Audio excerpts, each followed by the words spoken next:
How's it going, everyone? Welcome back to our channel. In today's video, I'll show you on how you can print multicolor in PrusaSlicer. So the first thing that I'm going to do is to simply add these two shapes right here in order to show you how powerful this tool is. So let's say that you have these two objects that you want to apply the multicolor of. So it's extremely easy to do. Head over to the preview option just below your screen.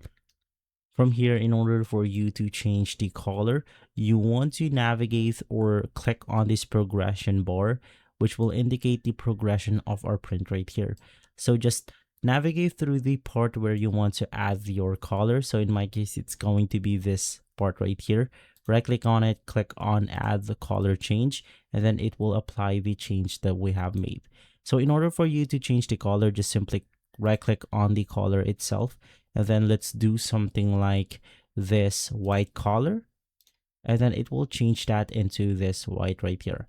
So let's change this one into something like sky blue or light blue, and then there you have it. You have successfully applied the multicolor print on PrusaSlicer.